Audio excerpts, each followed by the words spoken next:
ಶುಭೋದಯ ಫ್ರೆಂಡ್ಸ್, ನಾನು ನಿಮ್ಮ ವಿದ್ಯಾರಾಣಿ. ನಾವು ಇವತ್ತು ಆರೋಗ್ಯ ಮತ್ತು ಜೀವನ ಶೈಲಿಯ ಬಗೆಗಿನ ಮೂಢನಂಬಿಕೆಗಳ ಬಗ್ಗೆ ಒಂದಷ್ಟು ಚರ್ಚೆ ಮಾಡೋಣ. ಇನಿಷಿಯಲ್ ಆಗಿ ನಾನು ನಿಮಗೊಂದು ಪ್ರಶ್ನೆ ಕೇಳೋಕ್ಕೆ ಇಷ್ಟಪಡ್ತೀನಿ. ನೀವು ಆರೋಗ್ಯವಾಗಿದ್ದೀರಿ ಅಂತ ನೀವು ಹೇಗೆ ಕಂಡುಕೊಳ್ತೀರಿ? ಟೆಸ್ಟ್ಗಳನ್ನು ಮಾಡಿಸ್ತೀರಾ? ಡಾಕ್ಟರ್ ಹತ್ರ ಹೋಗ್ತೀರಾ? ಅಥವಾ ಆರೋಗ್ಯವಾಗಿದ್ದೀರಿ ಅನ್ನೋದಕ್ಕೆ ನಿಮ್ಮದೇ ಆದ ಕೆಲವು ಲಕ್ಷಣಗಳಿದ್ದಾವ? ಸೊ ಎಲ್ಲವೂ ಟೆಸ್ಟು, ರಿಪೋರ್ಟ್ಸು, ಡಾಕ್ಟ್ರ್ ಮೇಲೆ ಡಿಪೆಂಡ್ ಆಗಿರೋದಾದರೆ ನಾವು ಪ್ರತಿನಿತ್ಯ ಆರೋಗ್ಯವಾಗಿದ್ದೀವಿ ಅನ್ನೋದನ್ನು ಪ್ರತಿನಿತ್ಯ ಸರ್ಟಿಫಿಕೇಟ್ ಪಡ್ಕೊಳ್ಬೇಕಾಗತ್ತೆ. ಆದರೆ ನಾವು ಆರೋಗ್ಯವಾಗಿದ್ದೀವಿ ಅನ್ನೋದನ್ನು ಕಂಡ್ಕೊಳ್ಳೋದಕ್ಕೆ ವೈದ್ಯರು, ಈ ಟೆಸ್ಟ್ಗಳು, ಈ ಮೆಡಿಸಿನ್ ಲೋಕ ಇದೆಲ್ಲ ಬರೋದಕ್ಕಿಂತ ಮುಂಚೆನೇ ಉಪನಿಷತ್ತುಗಳಲ್ಲಿ ಬರೆದಿಟ್ಟಿದ್ದಾರೆ. ಸಮದೋಷ ಸಮಾಗ್ನಿಶ್ಚ ಸಮಧಾತು ಮಲಕ್ರಿಯ. ಅಂದರೆ ನಮ್ಮ ಶರೀರದಲ್ಲಿರ್ತಕ್ಕಂತಹ ಈ 4 ಅಂಶಗಳು ಬ್ಯಾಲೆನ್ಸ್ಡ್ ಆಗಿದ್ದರೆ ನಾವು ಆರೋಗ್ಯವಾಗಿದ್ದೀವಿ ಅಂತ ನಮ್ಮಷ್ಟಕ್ಕೆ ನಾವೇ ಕಂಡುಕೊಳ್ಬೇಕು. ಅದನ್ನ ಇನ್ಯಾರೂ ಗುರುತಿಸೋದಲ್ಲ ಅಂತ. ಸಮದೋಷ ಅಂದರೆ ನಮ್ಮಲ್ಲಿರ್ತಕ್ಕಂತಹ 3 ದೋಷಗಳು, ವಾತ, ಪಿತ್ತ, ಕಫ, ಇವು 3 ಕೂಡ ಯಾವುದೂ ಹೆಚ್ಚು ಯಾವುದೂ ಕಡಿಮೆಯೂ ಅಲ್ಲದಂತೆ ಸಮನಾಗಿ ಬ್ಯಾಲೆನ್ಸ್ಡ್ ಆಗಿ ಇದ್ದರೆ ನಮ್ಮ ದೇಹದ ಆರೋಗ್ಯದ ಮೇಲೆ ಯಾವ ಪರಿಣಾಮನೂ ಆಗೋದಿಲ್ಲ. ಸಮಾಗ್ನಿಶ್ಚ ಅಂದರೆ ನಮ್ಮ ದೇಹದಲ್ಲಿ, ನಮ್ಮ ಹೊಟ್ಟೆಯ ಭಾಗದಲ್ಲಿ, ಉದರದಲ್ಲಿ ಉತ್ಪತ್ತಿಯಾಗುವಂತಹ ಅಗ್ನಿ ಅದು ಸರಿಯಾಗಿ ಇತ್ತು ಅಂದರೆ ನಮ್ಮ ಪಚನ ಕ್ರಿಯೆ ಅಂದರೆ ಆಹಾರ ಜೀರ್ಣವಾಗುವ ಕ್ರಿಯೆ ಸರಿಯಾಗಿ ನಡೆಯುತ್ತೆ. ಆವಾಗ ನಮಗೆ ಆರೋಗ್ಯಕ್ಕೆ ಯಾವ ತೊಂದರೆ ಆಗೋದಿಲ್ಲ. ಸಮಧಾತು ನಮ್ಮ ದೇಹದಲ್ಲಿರ್ತಕ್ಕಂಥ ಅಂಶಗಳಾದಂತಹ ರಕ್ತ, ಮಾಂಸ ಮತ್ತಿತರೆ ಎಲ್ಲ ಹಾರ್ಮೋನುಗಳು ಇವೆಲ್ಲವೂ ಸಮವಾಗಿ ಬಿಡುಗಡೆ ಆಗ್ತಾ ಇದ್ದರೆ ನಮ್ಮ ಆರೋಗ್ಯ ಸರಿಯಾಗಿದೆ ಅಂತ ಅರ್ಥ. ಇನ್ನು ಮಲಕ್ರಿಯೆ ಅಂದರೆ ನಾವು ವೇಸ್ಟ್ ಪದಾರ್ಥವನ್ನು ಹೊರಹಾಕುವಂತಹ ಕ್ರಿಯೆ ಸರಾಗವಾಗಿ ಆಗ್ತಾ ಇದ್ದರೆ ನಾವು ಆರೋಗ್ಯವಾಗಿದ್ದೀವಿ ಅನ್ನೋದನ್ನು ನಮ್ಮಷ್ಟಕ್ಕೆ ನಾವೇ ಗುರುತಿಸ್ಕೊಳ್ಳುವಂಥದ್ದು. ಆದ್ದರಿಂದ ಇಡೀ ಜಗತ್ತಲ್ಲಿ ಈ ಮೆಡಿಸಿನ್ನು, ಈ ಡಾಕ್ಟ್ರಸ್ಸು, ಈ ಟೆಸ್ಟ್ಗಳು, ಈ ಸರ್ಜರಿ ಇದೆಲ್ಲ ಹುಟ್ಟೋದಕ್ಕಿಂತ ಮೊದಲೇ ಹುಟ್ಟಿಕೊಂಡಂತಹ ಉಪನಿಷತ್ತುಗಳಲ್ಲಿ ಸಮದೋಷ ಸಮಾಗ್ನಿಶ್ಚ ಸಮಧಾತು ಮಲಕ್ರಿಯಾ ಅಂತ ಹೇಳೋದ್ರ ಮೂಲಕ ಇವೆಲ್ಲವೂ ನಮ್ಮ ಆರೋಗ್ಯ ಚೆನ್ನಾಗಿದೆ ಅನ್ನೋದನ್ನು ಗುರುತಿಸ್ತವೆ ಅಥವಾ ನಮ್ಮಷ್ಟಕ್ಕೆ ನಾವೇ ಕಂಡುಕೊಳ್ಳೋದಕ್ಕೆ ಇದು ಸಹಾಯ ಮಾಡುತ್ತೆ ಅಂತ ಹೇಳಿದ್ದಾರೆ. ಹಾಗಾದರೆ ಈಗ ಹೇಳಿ, ನೀವೆಲ್ಲ ಆರೋಗ್ಯವಾಗಿದ್ದೀರಿ ಅಂತ ನಿಮಗನ್ಸುತ್ತಾ?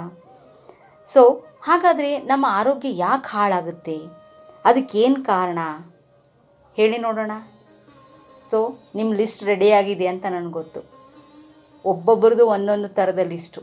ನಾವು ತಿಂತಕ್ಕಂತಹ ಆಹಾರ, ನಮ್ಮ ಜೀವನ ಶೈಲಿ, ಮತ್ತು ನಾವು ಇರ್ತಕ್ಕಂತಹ ಇವತ್ತಿನ ಪೊಲ್ಯೂಟೆಡ್ ಒಂದು ಪ್ರದೇಶ ಅಂದರೆ ಮಾಲಿನ್ಯ ಹೊಂದಿರುವಂತಹ ಒಂದು ಜಗತ್ತಲ್ಲಿ ನಾವಿದ್ದೀವಿ. ಕಲುಷಿತವಾದ ನೀರು, ಕಲುಷಿತವಾದ ಆಹಾರ, ಕಲುಷಿತವಾದ ಗಾಳಿಯಿಂದ ನಮ್ಮ ಆರೋಗ್ಯ ಹಾಳಾಗುತ್ತೆ. ಇದ್ರ ಜೊತೆಗೆ ಇವತ್ತು ನಾವು ತಿಂತಿರ್ತಕ್ಕಂತಹ ನಮ್ಮ ದೇಹಕ್ಕೆ ಹಿತವಲ್ಲದ ಆಹಾರ ಇವೆಲ್ಲವೂ ನಮ್ಮ ಆರೋಗ್ಯ ಹಾಳು ಮಾಡುತ್ತವೆ ಅನ್ನೋವಂಥ ಕಾಮನ್ ಆನ್ಸರನ್ನು ನೀವೆಲ್ಲ ಕೊಡ್ತೀರಿ ಅಂತ ನನಗೆ ಗೊತ್ತು. ಆದರೆ ನಮ್ಮ ದೇಹಕ್ಕೆ ಅತಿ ದೊಡ್ಡ ಶತ್ರು, ನಮ್ಮ ಆರೋಗ್ಯದ ಅತಿ ದೊಡ್ಡ ಶತ್ರು ಯಾವುದು ಅಂತಂದರೆ ದ್ವೇಷ, ಹ್ಯಾಟ್ರೆಡ್. ಸೊ ನಾವು ಯಾವಾಗ ಇನ್ನೊಬ್ಬರನ್ನು ಹೇಟ್ ಮಾಡ್ತೀವಿ, ದ್ವೇಷಿಸ್ತೀವಿ, ಅದೇ ನಮ್ಮ ಆರೋಗ್ಯದ ಅತಿ ದೊಡ್ಡ ಶತ್ರು. ಸೊ ಹಾಗಾಗಿ ಆಲ್ಬರ್ಟ್ ಐನ್ಸ್ಟೈನ್ ಅನ್ನೋ ವಿಜ್ಞಾನಿಯ ಒಂದು ಸಣ್ಣ ಕಥೆಯಲ್ಲಿ ನಂಗೆ ನೆನಪಾಗ್ತಾ ಇದೆ. ಆಲ್ಬರ್ಟ್ ಐನ್ಸ್ಟೈನ್ ಒಬ್ಬ ನೋಬೆಲ್ ಲಾರಿಯೇಟ್, ನೋಬೆಲ್ ಪ್ರಶಸ್ತಿ ಪುರಸ್ಕೃತ ಶ್ರೇಷ್ಠ ವಿಜ್ಞಾನಿ. ಆತ ಒಂದಿನ ಪಾಠ ಮಾಡ್ತಿರ್ತಾನೆ. ಆಗ ಅವನ ಸ್ಟೂಡೆಂಟ್ ಒಬ್ಬ ಎದ್ದು ನಿಂತು, sir you are talking in hatred ಅಂತ ಹೇಳ್ತಾನೆ. ಅಂದರೆ ನೀವು ಯಾರನ್ನೋ ದ್ವೇಷಿಸುವ ಮನಸ್ಥಿತಿಯಿಂದ ಮಾತನಾಡ್ತಿದ್ದೀರಿ ಅಂತ ಆ ಒಬ್ಬ ಸ್ಟೂಡೆಂಟ್ ಅವ್ರಿಗೆ ಹೇಳ್ತಾನೆ. ಆಗ ಆಲ್ಬರ್ಟ್ ಐನ್ಸ್ಟೈನ್ ಒಪ್ಕೊಳ್ತಾರೆ, ಹೌದು ನಾನು ದ್ವೇಷದ ಮನಸ್ಥಿತಿಯಿಂದನೇ ಮಾತನಾಡ್ತಾ ಇದ್ದೀನಿ ಅಂತ. ಸೊ ಯಾಕಂತಂದರೆ ಬದುಕಿನ ಸತ್ಯಗಳನ್ನು ಮೀರಿ ನಾವು ಮತ್ತೆ ಮತ್ತೆ ಹಳಿ ತಪ್ಪಿ ದ್ವೇಷ, ಅಸೂಯೆ, ನೋವು ಇವುಗಳನ್ನು ಬೆಳೆಸ್ಕೊಳ್ತಾನೆ ಹೋಗ್ತಿದ್ದೀವಿ. ಅದೇ ನಮ್ಮ ಆರೋಗ್ಯ ಹಾಳಾಗಲಿಕ್ಕೆ ಅತಿ ದೊಡ್ಡ ಕಾರಣ. ಸೊ ಒಂದು ಸತ್ಯ, ನಾವು ಏನೇ ಮಾಡಿದರೂ ಕೂಡ, ನಾವೆಷ್ಟೇ ಪ್ರಯತ್ನ ಪಟ್ಟರೂ ಕೂಡ ಲೈಫ್ ಈಸ್ ಅನ್ಸರ್ಟೈನ್. ಲೈಫ್ ಹೀಗೆ ಬರುತ್ತೆ ಅಂತ ಹೇಳೋದಕ್ಕಾಗೋಲ್ಲ. ಬಟ್ ಬಂದ ಹಾಗೆ ಸ್ವೀಕಾರ ಮಾಡಬೇಕು ಅನ್ನುವಂಥ ಸ್ವೀಕೃತಿಯ ಮನಸ್ಥಿತಿ ನಮ್ಮಲ್ಲಿರಬೇಕು. ಅದಕ್ಕೇನೆ ಉಪನಿಷತ್ಗಳಲ್ಲಿ ಹೇಳ್ತಾರೆ, ಅಸಿನೋ ವ್ರಜತಿ ದೂರಂ ಶಯನೋ ಯತಿ ಸರ್ವತಃ. ಅಂದರೆ ಪ್ರತಿಯೊಂದು ಕೂಡ ಯಾವುದೂ ನಿನ್ನ ಕೈಗೆಟುಕದಂತೆ ಎಲ್ಲವೂ ಕೂಡ ಪೂರ್ವ ನಿರ್ಧಾರಿತವಾಗಿರುತ್ತೆ, ಅಥವಾ ಈ ಪ್ರಕೃತಿ ಭಗವಂತ ನಿರ್ಧಾರಿತವಾದಂತೆ ನಿನ್ನ ಬದುಕು ಬರುತ್ತೆ ಅಂತ. ಸೊ ನಾವು ಈ ಸತ್ಯವನ್ನು ಅರ್ಥಕೊಂಡ್ರೆ, ಎಲ್ಲವನ್ನು ಸರಳವಾಗಿ ಸ್ವೀಕಾರ ಮಾಡ್ತಾ ಹೋದರೆ ಯಾರನ್ನು ದ್ವೇಷಿಸುವ, ದ್ವೇಷವನ್ನೇ ಬದುಕನ್ನಾಗಿ ಮಾಡಿಕೊಳ್ಳುವಂತಹ ಸಂದರ್ಭ ಬರೋದಿಲ್ಲ. ನಾವು ಆರೋಗ್ಯವನ್ನು ಹಾಳು ಮಾಡಿಕೊಳ್ಳುವಂತಹ ಸಂದರ್ಭ ಕೂಡ ಬರೋದಿಲ್ಲ. ಸೊ ಐರಿಷ್ ಕರ್ಪ್ಲೆಟ್ ಅಂತಕ್ಕಂತಹ ಒಬ್ಬ ಕವಿ ಬರಿತಾನೆ, I eat, I drink, if heaven don't fall down, I leave till my death. ಅಂದರೆ ನನಗೇನು ಬೇಕೋ ಅದನ್ನು ನಾನು ತಿಂತೀನಿ, ನನಗೇನು ಬೇಕೋ ಅದನ್ನು ನಾನು ಕುಡಿತೀನಿ. ಒಂದು ವೇಳೆ ಹೆವನ್, ಸ್ವರ್ಗ ಏನಾದ್ರೂ ಕತ್ತರಿಸ್ಕೊಂಡು ಬೀಳದೆ ಹೋದರೆ ನನ್ನ ಸಾವು ಬರೋವರೆಗೂ ನಾನು ತುಂಬ ಸಂತೋಷವಾಗಿರ್ತೀನಿ ಅಂತ ಕವಿ ಬರಿತಾನೆ. ಅಂದರೆ ಇಷ್ಟೇ ಜೀವನ. ನಾವು ಆರಾಮಾಗಿ ಇರೋದನ್ನು ಕಲಿಬೇಕು. ಆರಾಮವಾಗಿ ಯಾವುದು ಯಾವಾಗ ಬರುತ್ತೋ ಅದನ್ನು ಸ್ವೀಕಾರ ಮಾಡೋದನ್ನು ಕಲಿಬೇಕು. ಸೊ ಲೈಫ್ ಈಸ್ ಅನ್ಸರ್ಟೈನ್, ಅಂದರೆ ಯಾವುದೂ ಶಾಶ್ವತ ಅಲ್ಲ ಅಂತ. ಬಟ್ ನಾವು ಹೇಳ್ತೀವಿ ಆಧ್ಯಾತ್ಮದಲ್ಲಿ ನಾವೇ ಶಾಶ್ವತ ಅಂತ. ಯಾಕಂದರೆ ವಿ ಆರ್ ಇಮ್ಮಾರ್ಟಲ್, ನಾವು ಶಾಶ್ವತವಾಗಿ ಇರುವಂಥವ್ರು. ಈ ದೇಹ ಸ್ಥಿತಿಯನ್ನು ಬಿಟ್ಟು ಆಲೋಚಿಸಿದ್ರೆ ನಾವೆಲ್ಲರೂ ಶಾಶ್ವತವಾದ ಅಂಶಗಳು ಅಂತ. ನೀವು ಬರ್ನಾರ್ಡ್ ಶಾ ಅನ್ನೋರ ಹೆಸರನ್ನು ಕೇಳಿರ್ತೀರಿ. ಅವರು ಬಹುದೊಡ್ಡ ಲೇಖಕರು. ಅವರು ಒಂದು ಕಡೆ ಒಂದು ಕೋಟ್ ಬರೀತಾರೆ, do something worth write something about, write something worth reading. ಅಂದರೆ ನೀವು ಏನನ್ನಾದರೂ ಓದೋದಕ್ಕೆ ಯೋಗ್ಯವಾದದ್ದನ್ನು ಬರೀರಿ, ಇಲ್ಲವೇ ಬರೆಯೋದಕ್ಕೆ ಯೋಗ್ಯವಾದಂತಹ ಕೆಲಸವನ್ನು ಮಾಡಿರಿ ಅಂತ. ಅಂದರೆ ಆವಾಗ ಮಾತ್ರ ನಾವು ಶಾಶ್ವತರಾಗ್ತೀವಿ ಅಂತ. ನಾವು ಶಾಶ್ವತವಾಗಿ ಇಲ್ಲಿ ಇರೋದಿಲ್ಲ ಭೌತಿಕ ಲೆವೆಲ್ನಲ್ಲಿ. ಆದರೆ ನಮ್ಮ ಒಂದು ಶಾಶ್ವತತೆ ಉಳಿಬೇಕು ಅಂದರೆ ಬರೆದಿಡಲು ಯೋಗ್ಯವಾದಂತಹ ಯಾವುದಾದ್ರೂ ಕೆಲಸ ಮಾಡಬೇಕು, ಇಲ್ಲವೇ ಯಾವುದಾದರೂ ಬರವಣಿಗೆ, ಯಾವುದೇ ಒಂದು ವಿಚಾರದ ಬಗ್ಗೆ, ವ್ಯಕ್ತಿಯ ಬಗ್ಗೆ ನಾವು ಬರೆದದ್ದು ಶಾಶ್ವತವಾಗಿ ಉಳಿಬೇಕು. ಆ ಥರದ್ದು ಯಾವುದಾದ್ರೂ ಒಂದು ಕೆಲಸ ಮಾಡಿ, ಆಗ ನೀವು ಶಾಶ್ವತವಾಗಿ ಉಳಿತೀರಿ ಅಂತ ಹೇಳ್ತಾರೆ. ನಮಗೆಲ್ಲ ಗೊತ್ತು, ಗ್ರೀಕ್ ಚಕ್ರವರ್ತಿ, ಜಗತ್ತನ್ನೇ ಆಳಬೇಕು ಅಂತ ಹೊರಟಂತಹ ಅಲೆಕ್ಸಾಂಡರ್ ಮಹತ್ವಾಕಾಂಕ್ಷಿ. ಆತ ಸಾಯುವ ಮೊದಲು ತನ್ನ ಸೇವಕರಿಗೆ 4 ಸಂಗತಿಗಳನ್ನು ನಾನು ಸತ್ತ ಮೇಲೆ ನೆರವೇರಿಸಬೇಕು ಅಂತ ಹೇಳ್ತಾನೆ. ಏನು ಆ 4 ಸಂಗತಿಗಳು ಅಂತಂದರೆ, ಮೊದಲನೇದು, ಆತ ಸತ್ತ ಮೇಲೆ ಆತನ ಶವವನ್ನು ಜಗತ್ತಿನ ಅತಿ ಬೆಸ್ಟ್ ಡಾಕ್ಟರ್ಸ್ ಏನಿದ್ದಾರೆ ಆ 4 ಜನ ಹೊರಬೇಕು ಅಂತ. ಯಾಕೆ ಈ ಥರ ಅಲೆಕ್ಸಾಂಡರ್ ಹೇಳ್ತಾನೆ ಅಂತಂದರೆ, ಅತೀ ಶ್ರೇಷ್ಠ ವೈದ್ಯರವನ ಬಳಿ ಇದ್ದಾಗಲೂ ಕೂಡ ಸಾವಿನಿಂದ ಅಲೆಕ್ಸಾಂಡರನ್ನು ಯಾರೂ ಕೂಡ ಉಳಿಸ್ಲಿಕ್ಕೆ ಆಗಲಿಲ್ಲ ಅನ್ನೋದನ್ನು ಜಗತ್ತಿಗೆ ಸಾರಬೇಕಾಗಿರುತ್ತೆ. ಅದಕ್ಕಾಗಿ the best doctors of the world ಅವ್ರೇನು ಮಾಡಬೇಕು, ನನ್ನ ಬಾಡಿಯನ್ನು ಕ್ಯಾರಿ ಮಾಡಬೇಕು ಅಂತ ಮೊದಲನೆಯ ಒಂದು ಕಂಡೀಷನನ್ನು ಅಲೆಕ್ಸಾಂಡರ್ ಹಾಕ್ತಾನೆ. ಎರಡನೇದು, ಸೊ ತಾನು ಗಳಿಸಿರ್ತಕ್ಕಂಥ ಎಲ್ಲ ಸಂಪತ್ತು, ಮುತ್ತು, ರತ್ನಗಳನ್ನು ಆತನ ಶವವನ್ನು ಮೆರವಣಿಗೆ ಮಾಡಿಕೊಂಡು ಹೋಗುವ ದಾರಿಯಲ್ಲಿ ಹಾಕಬೇಕು ಅಂತ ಅಲೆಕ್ಸಾಂಡರ್ ಹೇಳ್ತಾನೆ.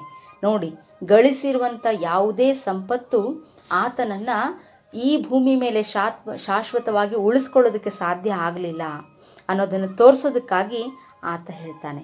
ಇನ್ನು ಮೂರನೇ ಕಂಡೀಷನ್ ಏನಪ್ಪ ಅಂತಂದರೆ, ಆತನ ಶವದ ಮೆರವಣಿಗೆ ನಡೆಯುವಾಗ ಆತನ 2 ಕೈಗಳು ಏನಿರಬೇಕು ಅಂದರೆ ಓಪನ್ ಆಗಿ ಜನರಿಗೆ ಕಾಣಿಸೋ ಹಾಗೆ ಬಿಡಬೇಕು ಅಂತ ಹೇಳ್ತಾನೆ. ಅಂದರೆ ಖಾಲಿ ಕೈಗಳು. ಯಾಕೆ ಅಂತಂದರೆ ಅಲೆಕ್ಸಾಂಡರ್ ಹೋಗುವಾಗ, ಈ ಜಗತ್ತನ್ನು ಬಿಟ್ಟು ಹೋಗುವಾಗ ಏನನ್ನೂ ತೆಗೆದುಕೊಂಡು ಹೋಗೋದಕ್ಕೆ ಸಾಧ್ಯ ಆಗಲಿಲ್ಲ ಅನ್ನುವಂಥ ಸತ್ಯವನ್ನು ಜಗತ್ತು ತಿಳ್ಕೊಳ್ಳಿ ಅಂತ.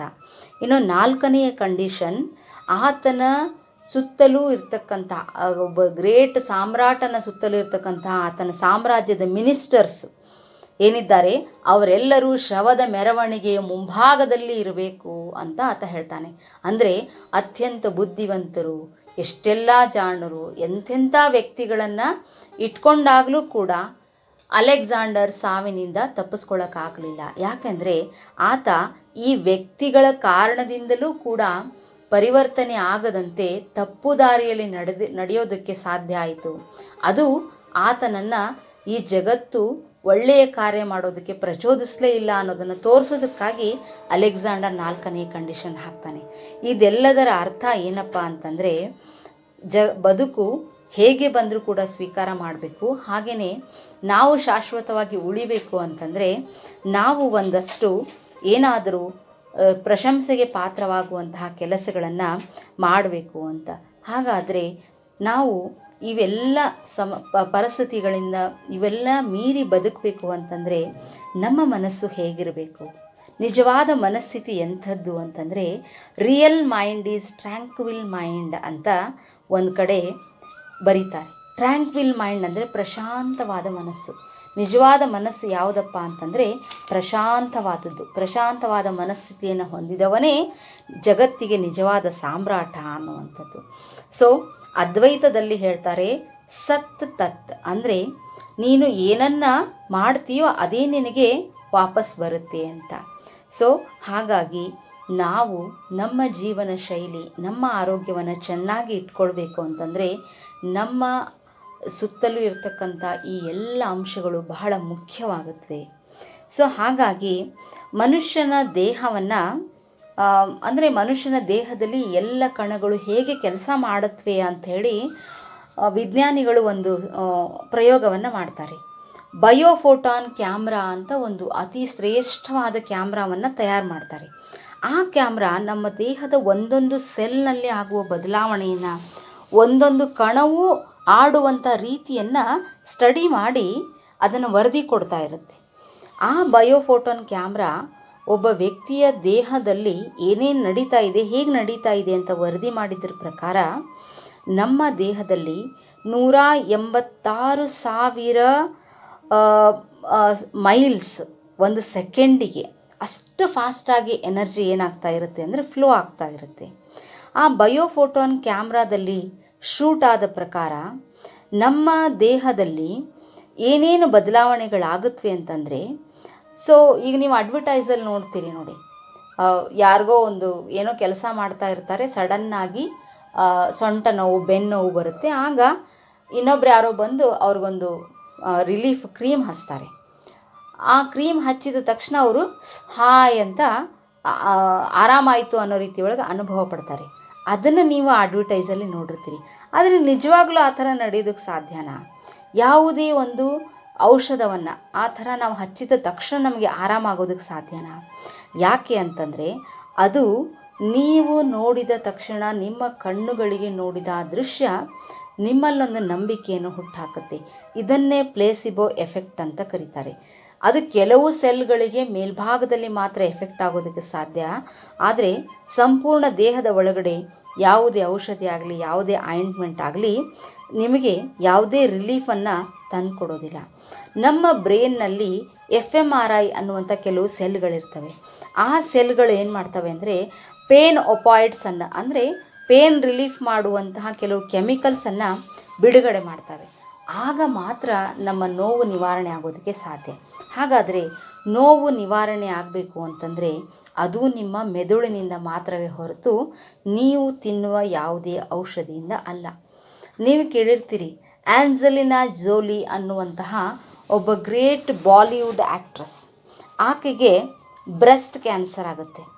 ಬ್ರೆಸ್ಟ್ ಕ್ಯಾನ್ಸರ್ ಆದಾಗ ಹೇಳ್ತಾರೆ, ನಿನ್ನಲ್ಲಿ ಕೆಟ್ಟ ಜೆನೆಟಿಕ್ಸ್ ಅಂದರೆ ನಿನ್ನ ಒಂದು ಜೆನೆಟಿಕ್ ಸೆಲ್ಗಳೇನಿದ್ದಾವೆ ಅವು ತುಂಬ ಕೆಟ್ಟದಾಗಿರುವಂಥವಿದ್ದಾವೆ, ಅವು ದೇಹವನ್ನೆಲ್ಲ ಆವರಿಸೋ ಮೊದಲೇ ಈ ಭಾಗವನ್ನು ತೆಗಿಬೇಕು ಅಂತ ಹೇಳ್ತಾರೆ. ಆ್ಯಂಜೆಲಿನಾ ಜೋಲಿಯ 2 ಎದೆಗಳನ್ನು ಆಪರೇಟ್ ಮಾಡಿ ತೆಗೆಯಲಾಗುತ್ತೆ.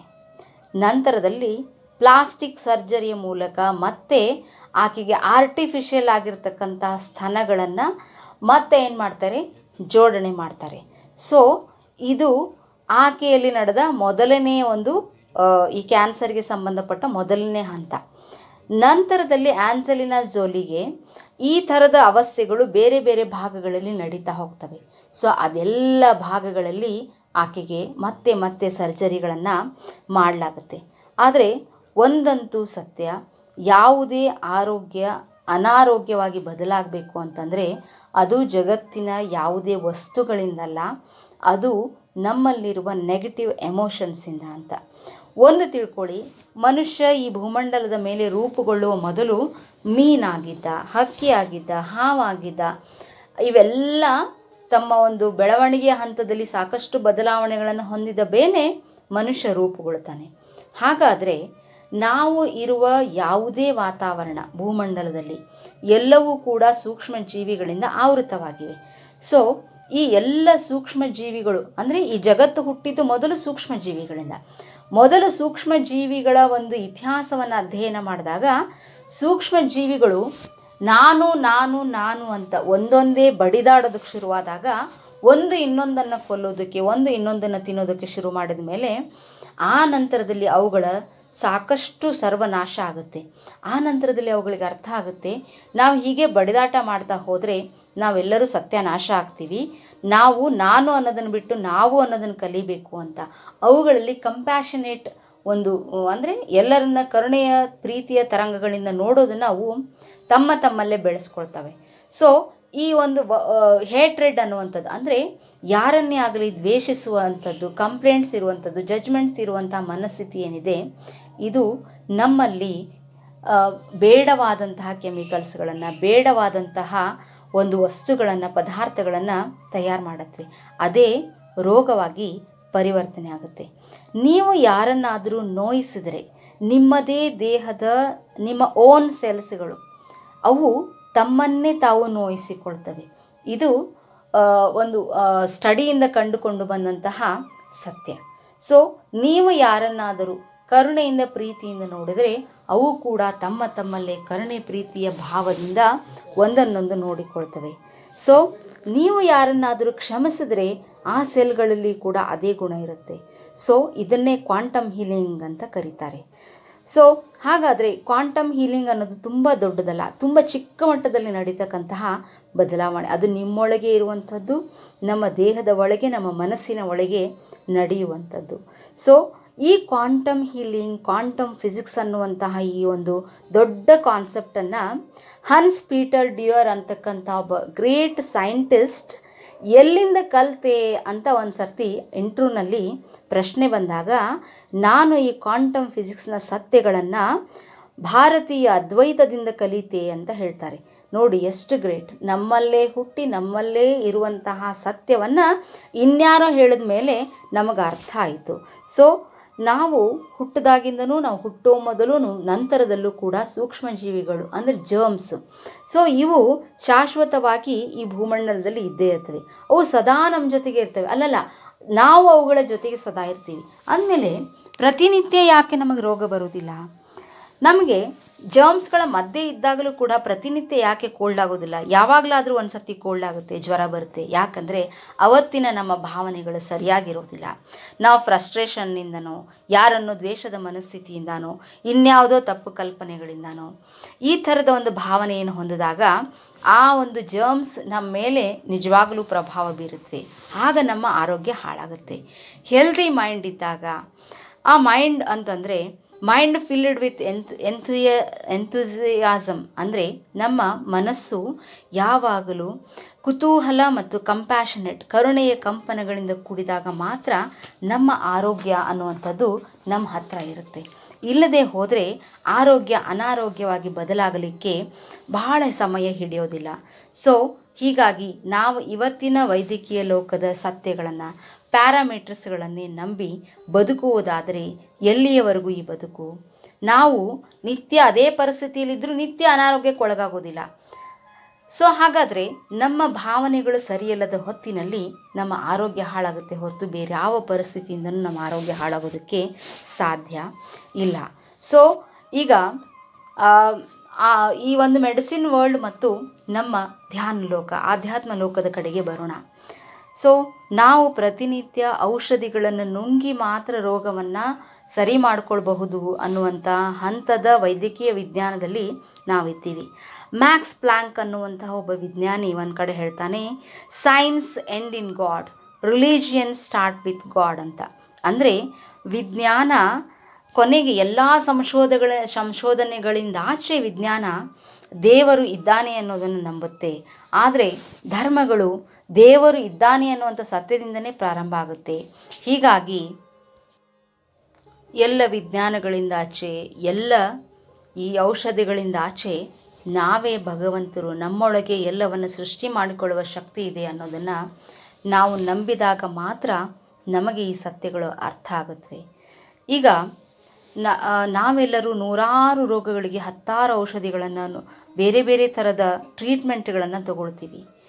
ಈ ಹಿಂದಿನಿಂದಲೂ ಇದೇ ಭೂಮಿ, ಇದೇ ಗಾಳಿ, ಇದೇ ನೀರಿನ ನಡುವೆ ನಾವು ಬದುಕ್ತಾ ಇದ್ವಿ. ನಮ್ಮ ಪೂರ್ವಜರು ಯಾರು ಯಾವುದೇ ಪ್ಯಾರಾಮೀಟರ್ಸ್ಗಾಗಲಿ, ಯಾವುದೇ ಥರದ ಟೆಸ್ಟ್ಗಳಿಗಾಗಿ ಹೋಗ್ತಾ ಇದ್ದಿಲ್ಲ. ಅವರು ಸಹಜವಾಗಿಯೇ ದೀರ್ಘ ಆಯುವನ್ನು ಬದುಕ್ತಾ ಇದ್ದರು. ಯಾಕೆ? ಒಂದು ಅರ್ಥ ಮಾಡ್ಕೊಳ್ಬೇಕು ನಾವು ಈ ಭೂಮಿ ಮೇಲಿರೋ ಎಲ್ಲ ಮನುಷ್ಯರು ಒಂದೇ ತರಹದ ಎತ್ತರವನ್ನು ಹೊಂದಿರಬೇಕು ಅಂತ ರೂಲ್ಸ್ ಏನಾದರೂ ಇದೆಯಾ? ಇಲ್ಲ. ಒಂದೇ ಥರದ ಬಣ್ಣವನ್ನು ಹೊಂದಬೇಕಂತಾದ ಏನಾದರೂ ಇದೆಯಾ? ಇಲ್ಲ. ನಾವೆಲ್ಲರೂ ತುಂಬಾ ಭಿನ್ನ ಭಿನ್ನವಾಗಿದ್ದೀವಿ. ಒಬ್ಬರ ಹಾಗೆ ಇನ್ನೊಬ್ಬರು ಇಲ್ಲವೇ ಇಲ್ಲ. Unique, we are all unique. ಹಾಗಂದಮೇಲೆ ನಮ್ಮ ದೇಹದ sugar levels, BP level, cholesterol level ಇವೆಲ್ಲವೂ ಇಷ್ಟೇ ಪ್ರಮಾಣದಲ್ಲಿ ಫಿಕ್ಸ್ಡ್ ಆಗಿರಬೇಕು ಅನ್ನುವಂಥದ್ದು ಎಷ್ಟು ಸರಿ? ಭಿನ್ನವಾದ ದೇಹ, ಭಿನ್ನವಾದ ಆಲೋಚನೆ, ಭಿನ್ನ ರೂಪವನ್ನು ಹೊಂದಿರುವ ನಾವು ಪ್ಯಾರಾಮೀಟರ್ಸ್ ಮಾತ್ರ ಒಂದೇ ಥರ ಇರಬೇಕು ಅನ್ನುವಂಥ ಈ ವೈದ್ಯ ಲೋಕದ ಈ ಹೇಳಿಕೆ ಎಷ್ಟು ಸರಿ ಅನ್ನೋದನ್ನು ಆಲೋಚನೆ ಮಾಡಬೇಕು. ಅಂದಮೇಲೆ ಈ ಯಾವುದೇ ಪ್ಯಾರಾಮೀಟರ್ಸ್ಗಳ ಒಂದು ಮೂಢನಂಬಿಕೆಗಳನ್ನು ತಲೆಯಲ್ಲಿ ಇಟ್ಕೊಳ್ಳದೆ, ದೇಹ ತನಗೆ ಏನು ಬೇಕೋ, ಎಷ್ಟು ಬೇಕೋ, ಯಾವಾಗ ಬೇಕೋ ಅದನ್ನು ತಾನು ಸೃಜಿಸ್ಕೊಳ್ಳುತ್ತೆ ಅನ್ನೋದನ್ನು ನಂಬಿಕೊಂಡು ನಾವು ಸರಿಯಾದ ಆಲೋಚನೆಗಳನ್ನು ಮಾತ್ರ ಹೊಂದೋದ್ರ ಕಡೆಗೆ ಗಮನ ಕೊಟ್ಟರೆ ಸಾಕು. ಮಿಕ್ಕಿದ್ದೆಲ್ಲವನ್ನು ದೇಹ, ನಮಗಿಂತ ಜಾಣವಾದಂತಹ ದೇಹ, ನಮಗಿಂತ ಜಾಣವಾದ ಇಂಟೆಲಿಜೆನ್ಸ್ ನಮ್ಮ ಬಾಡಿಗಿದೆ. ಅದು ತನಗೇನು ಬೇಕೋ ಎಲ್ಲವನ್ನು ತಾನೇ ಕ್ರಿಯೇಟ್ ಮಾಡಿಕೊಳ್ಳುತ್ತೆ. ಒಂದು ಸಣ್ಣ ಕತೆ ನನಗೆ ನೆನಪಾಗ್ತಾ ಇದೆ. ಏನಪ್ಪ ಅಂತಂದರೆ, best neuro surgeon in the world, ಅವ್ರಿಗೆ ಎಷ್ಟು ವ್ಯಾಲ್ಯೂ ಇತ್ತು ಅಂತಂದರೆ, ಜಗತ್ತಿನ ಅತಿ ಶ್ರೇಷ್ಠ 5 ಯೂನಿವರ್ಸಿಟಿಗಳು ನಿನಗೆಷ್ಟು ಸಂಬಳ ಬೇಕಾದರೂ ನಾವು ಕೊಡ್ತೀವಿ, ನಮ್ಮ ಕಡೆ ಕೆಲಸ ಮಾಡು ಅಂತ ಅವ್ರಿಗೆ ಕೇಳ್ತಾ ಇದ್ರಂತೆ. ಅವರು ಅಮೆರಿಕದ ಸ್ಟ್ಯಾನ್ಫೋರ್ಡ್ ಯೂನಿವರ್ಸಿಟಿಯನ್ನು ಆಯ್ಕೆ ಮಾಡ್ಕೊಂಡಲ್ಲಿ ಕೆಲಸ ಮಾಡ್ತಿದ್ರಂತೆ. ಒಂದಷ್ಟು ವರ್ಷಗಳ ನಂತರದಲ್ಲಿ ಅವರಿಗೆ ಕ್ಯಾನ್ಸರ್ ಬರುತ್ತೆ. ಅವ್ರಿಗೆ ಅದಷ್ಟೇ ಮದುವೆ ಆಗಿರುತ್ತೆ. ಆಗ ಅವ್ರಿಗೆ ತಮ್ಮದೇ ಫ್ಯೂಚರ್ ಬಗ್ಗೆ, ತಮ್ಮ ಫ್ಯಾಮಿಲಿಯನ್ನು ಮುಂದುವರಿಸೋದ್ರ ಬಗ್ಗೆ ತುಂಬ ಕನಸುಗಳಿರುತ್ತವೆ. ಆಗ ಅವ್ರಿಗೆ ಅವರ ಹೆಂಡತಿ ಹೇಳ್ತಾರಂತೆ, ನಿಮಗೆ 3 ಥರದ ದಾರಿಗಳಿವೆ. ನೀವು ಔಷಧಿಯನ್ನೇ ನುಂಗಿ ಬದುಕ್ತೀರಿ ಅಂತಾದರೆ ನೀವು ಔಷಧಿಯ ಜೊತೆಗೆ, ಅಂದರೆ ಟ್ಯಾಬ್ಲೆಟ್ನ ಜೊತೆಗೆ 20 ವರ್ಷ ಬದುಕ್ಬೋದು. ಕೀಮೋಥೆರಪಿ ತೊಗೊಂಡು ಬದುಕ್ತೀರಿ ಅಂತಾದರೆ 5 ವರ್ಷ ಬದುಕ್ಬೋದು. ಇನ್ನು ರೇಡಿಯೇಷನ್ ತೊಗೊಂಡು ಬದುಕ್ತೀರಿ ಅಂತಾದರೆ 5 ವರ್ಷ ಬದುಕ್ಬೋದು. ಒಟ್ಟು ನಿಮಗೆ 30 ವರ್ಷ ಇನ್ನೂ ಆಯಸ್ಸಿದೆ, ಯಾಕೆ ಆಲೋಚನೆ ಮಾಡ್ತೀರಿ ಅಂತ ಅವ್ರ ಹೆಂಡತಿ ಹೇಳ್ತಾರಂತೆ. ಅಂದರೆ ನೀವು ಈ ಟ್ರೀಟ್ಮೆಂಟ್ಗಳನ್ನು ನಂಬಿ ನೀವು ಇಷ್ಟು ವರ್ಷ ಇನ್ನೂ ಬದುಕೋದಕ್ಕೆ ಸಾಧ್ಯ ಇದೆ ಅಂತ ಅವ್ರು ಹೇಳ್ತಾರಂತೆ. ಇದೆಲ್ಲದರ ಹೊರತಾಗಿಯೂ ನೀವು ಆರೋಗ್ಯವಾಗಿ ಬದುಕಬಹುದು ಅನ್ನೋದನ್ನು ಅವರು ಕೆಲವೊಂದಷ್ಟು ಪುಸ್ತಕಗಳನ್ನು ಓದಿ ತಮ್ಮ ಗಂಡನಿಗೆ ಸಜೆಸ್ಟ್ ಮಾಡ್ತಾರಂತೆ. ಸೊ ನಿಮ್ಮ ಜೀವನ ಶೈಲಿ, ನಿಮ್ಮ ಆಲೋಚನಾ ಒಂದು ಲಹರಿಯಲ್ಲಿ ಬದಲಾವಣೆಗಳನ್ನು ಮಾಡಿಕೊಂಡಾಗ, ನಮ್ಮ ಲೈಫ್ಗಿರುವಂತಹ ಈ ಶಕ್ತಿಯನ್ನು ಬಳಸ್ಕೊಂಡಾಗ ಎಂಥದ್ದನ್ನು ಬೇಕಾದರೂ ಗೆಲ್ಲಬಹುದು. ಅಷ್ಟು ಪವರ್ ನಿಮಗಿದೆ, ಆಯ್ಕೆ ನಿಮ್ಮದು ಅಂತ ಹೇಳಿದಾಗ ಆ ನ್ಯೂರೋ ಸರ್ಜನ್ ಏನು ಮಾಡ್ತಾರಂತಂದರೆ, ಅವರು 2ನೇ ಆಪ್ಷನನ್ನೇ ಆಯ್ಕೆ ಮಾಡ್ಕೊತಾರೆ. ಅಂದರೆ ಈ ಮೆಡಿಕಲ್ ವರ್ಲ್ಡ್ನ ಒಂದು ಈ ಟ್ರೀಟ್ಮೆಂಟ್ಗಿಂತ ನಾನು ನನ್ನ ಜೀವನ ಶೈಲಿ, ನನ್ನ ಆಲೋಚನಾ ಶೈಲಿಯನ್ನೇ ಬದಲಿಸ್ಕೊಳ್ತೀನಿ ಅಂತ ನಿರ್ಧಾರ ಮಾಡ್ತಾರಂತೆ. ಅವರು ತುಂಬ ವರ್ಷಗಳ ಕಾಲ ಆರೋಗ್ಯಕರವಾಗಿ ಬದುಕ್ತಾರೆ. ಸೊ ಹಾಗಾದರೆ ನಾವು ಯಾವಾಗ ಹಸಿವಾಗುತ್ತೋ ಆವಾಗ ತಿನ್ನಬೇಕು. ನಮಗೆ ಎಷ್ಟು ತಿನ್ನಬೇಕು ಅನಿಸುತ್ತೋ ಅದರ ಅರ್ಧದಷ್ಟು ಮಾತ್ರ ತಿನ್ನಬೇಕು. ಇದು ನಿಜವಾದ ಆರೋಗ್ಯದ ಗುಟ್ಟು. ಈಗ ಎಷ್ಟು ನಿಮಗೆ ಯಾವಾಗ ಹಸಿವಾಗುತ್ತೋ ಇಷ್ಟು ಹೊತ್ತೇ, ಮುಂಜಾನೆ, ಮಧ್ಯಾಹ್ನ, ರಾತ್ರಿ ಅಂತಲೇ ಅಂದ್ಕೊಳ್ದೆ ನಿಮಗೆ ಎಷ್ಟು ಬೇಕೋ ಅಷ್ಟನ್ನು ನಿಮಗೆ ಹಸಿವಾದಾಗ ತಿನ್ನೋದನ್ನು ರೂಢಿಸ್ಕೊಳ್ಳಿ. ಹಸಿವಾದಾಗ ಮಾತ್ರ ತಿನ್ನಿ, ಆವಾಗ ಮಾತ್ರ ನಿಮ್ಮ ದೇಹ ಅದಕ್ಕೆ ಸ್ಪಂದನೆ ಮಾಡುತ್ತೆ. ಅದನ್ನು ಅರಗಿಸ್ಕೊಳ್ಳೋದಕ್ಕೆ ದೇಹಕ್ಕೆ ಬೇಕಾದ ತಯಾರಿ ಕೂಡ ಇರುತ್ತೆ. ಇದು ಆರೋಗ್ಯದ ಮೊದಲನೇ ಗುಟ್ಟು. ಇನ್ನು ಹೆಲ್ಪ್ ಮಾಡೋದನ್ನು ಕಲೀರಿ ಇನ್ನೊಬ್ಬರಿಗೆ. ಅಂದರೆ ಪರೋಪಕಾರಾರ್ಥಂ ಇದಂ ಶರೀರಂ, ಈ ಶರೀರದ ಸಾರ್ಥಕತೆ ಪರೋಪಕಾರದಲ್ಲಿದೆ ಅಂತ ನಮ್ಮ ವೇದಗಳಲ್ಲೇ ಹೇಳಲಾಗಿದೆ. ಹಾಗಾಗಿ ಇನ್ನೊಬ್ಬರಿಗೆ ಸದಾ ಸಹಾಯ ಮಾಡುವ ಮನಸ್ಸನ್ನು ಹೊಂದಬೇಕು. ನಾವು ಏನನ್ನು ಸೇವಿಸ್ತೀವಿ, ಎಷ್ಟನ್ನು ಸೇವಿಸಬೇಕು, ಈ ಒಂದು ಜ್ಞಾನ ನಮ್ಮಲ್ಲಿರಬೇಕು. ಯಾರನ್ನು ದ್ವೇಷಿಸುವಷ್ಟು ಸಮಯವೇ ನಮಗಿಲ್ಲ. ಅಷ್ಟು ನಮ್ಮ ಬದುಕಿನಲ್ಲಿ ನಾವು ಯಾರನ್ನೂ ದ್ವೇಷಿಸದೆ ಸದಾ ಇನ್ನೊಬ್ಬರನ್ನು ಕ್ಷಮಿಸಿ ಪ್ರೀತಿಸುವುದನ್ನು ಕಲಿತಾಗ ಖಂಡಿತ ಆರೋಗ್ಯ ನಮ್ಮೆಲ್ಲರ ಮಹಾಭಾಗ್ಯ, ಅದು ನಿತ್ಯ ನೂತನವಾಗಿ ನಮ್ಮ ಹತ್ರ ಇರುತ್ತೆ ಅನ್ನುವ ಸತ್ಯ ನಮಗೆ ಗೊತ್ತಾಗುತ್ತೆ. ಸೊ ಆರೋಗ್ಯದ ಬಗೆಗೆ ಇಲ್ಲ ಸಲ್ಲದ ಮೂಢನಂಬಿಕೆಗಳು, ನಮಗೆ ವಂಶವಾಹಿನಿಯಿಂದ ರೋಗಗಳು ಬರುತ್ತವೆ. ಇವತ್ತಿನ ಈ ಕಲುಷಿತವಾದಂಥ ಪರಿಸರದಿಂದ ರೋಗಗಳು ಬರುತ್ತವೆ. ಸೊ ಈ ನೂರಾರು ಥರದ ತಪ್ಪು ಕಲ್ಪನೆಗಳನ್ನು ನಾವು ಆರೋಗ್ಯದ ಬಗೆಗೆ ತುಂಬಿಕೊಂಡಿದ್ದೀವಿ. ಇದನ್ನು ತಿಂದರೆ ಬರುತ್ತೆ, ಅದನ್ನು ತಿಂದ್ರೆ ಹಾಗಾಗುತ್ತೆ, ಈ ನೀರೇ ಸರಿಯಿಲ್ಲ, ಸದಾಕಾಲ ಫಿಲ್ಟರ್ಡ್ ವಾಟರ್, ಎಲ್ಲ ಜರ್ಮ್ಸನ್ನು ಕೊಂದಿರುವಂತಹ ವಾಟ್ರನ್ನು ಕುಡಿಬೇಕು ಅನ್ನುವಂಥ ತಪ್ಪು ಕಲ್ಪನೆಗಳು. ಯಾವುದು ಪ್ರಕೃತಿಯಲ್ಲಿ ಪ್ರಕೃತಿ ದತ್ತವಾಗಿ ಸಹಜವಾಗಿ ಸಿಗುತ್ತೋ ಅದೆಲ್ಲವೂ ನಮಗಾಗೇ ಇದೆ ಹೊರತು ನಮ್ಮ ವಿರುದ್ಧವಾಗಿ ಕೆಲಸ ಮಾಡಲಿಕ್ಕೆ ಅಲ್ಲ. ಈ ಎಲ್ಲ ಸತ್ಯಗಳನ್ನು ಅರ್ಥಕೊಂಡು ಸ್ವಚ್ಛವಾದ ಮನಸ್ಸನ್ನು, ಸರಿಯಾದ ಭಾವನೆಗಳನ್ನು, ಯಾರನ್ನೂ ದ್ವೇಷಿಸದ ಮನಸ್ಥಿತಿಯನ್ನು ನಾವು ಇಟ್ಕೊಂಡ್ಬಿಟ್ರೆ ಖಂಡಿತ ನಾವು ಸದಾಕಾಲ ಆರೋಗ್ಯದಿಂದ ಸಾಕಷ್ಟು ನಮಗೆ ಎಷ್ಟು ಬೇಕೋ ಅಷ್ಟು ಆಯಸ್ಸನ್ನು ಆನಂದಮಯವಾಗಿ ಬದುಕಬೇಕು. ಈ ಎಲ್ಲ ಮನಸ್ಥಿತಿಗಳು ನಮ್ಮದಾಗಬೇಕು ಅಂದರೆ ನಾವು ಪ್ರತಿನಿತ್ಯ ತಪ್ಪದೆ ಧ್ಯಾನ ಮಾಡಬೇಕು. ಧ್ಯಾನ ನಮ್ಮ ಮನಸ್ಥಿತಿಯನ್ನು ಕಾಪಾಡಿಕೊಳ್ಳುವ ಅತ್ಯಂತ ದೊಡ್ಡ ಅಸ್ತ್ರ. ಹಾಗಾಗಿ ಧ್ಯಾನವನ್ನು ಪ್ರತಿನಿತ್ಯ ಮಾಡ್ತಾ ನಮ್ಮ ಆರೋಗ್ಯದ ಬಗೆಗಿನ ಮೂಢನಂಬಿಕೆಗಳನ್ನು ನಾವು ಕಳೆದುಕೊಂಡು ಸತ್ಯವನ್ನು ಮಾತ್ರ ಫಾಲೋ ಮಾಡ್ತಾ ಸಾಗೋಣ ಅಂತ ಹೇಳ್ತಾ, ಇವತ್ತಿನ ಈ ನನ್ನ ಮಾಹಿತಿ ಆರೋಗ್ಯ ಮತ್ತು ಜೀವನ ಶೈಲಿಯ ಬಗೆಗಿನ ನಮ್ಮ ಮೂಢನಂಬಿಕೆಗಳು ನಿಮಗಿಷ್ಟವಾದಲ್ಲಿ ನನ್ನ ಚಾನಲ್ ಧ್ಯಾನಾಮೃತವನ್ನು ಸಬ್ಸ್ಕ್ರೈಬ್ ಮಾಡಿ, ಈ ವಿಡಿಯೋಗೊಂದು ಲೈಕ್ ಕೊಡಿ, ನಿಮ್ಮ ಫ್ರೆಂಡ್ಸ್ ಮತ್ತು ರಿಲೇಟಿವ್ಸ್ಗೆ ಶೇರ್ ಮಾಡಿ. Thank you friends. ಶುಭ ದಿನ.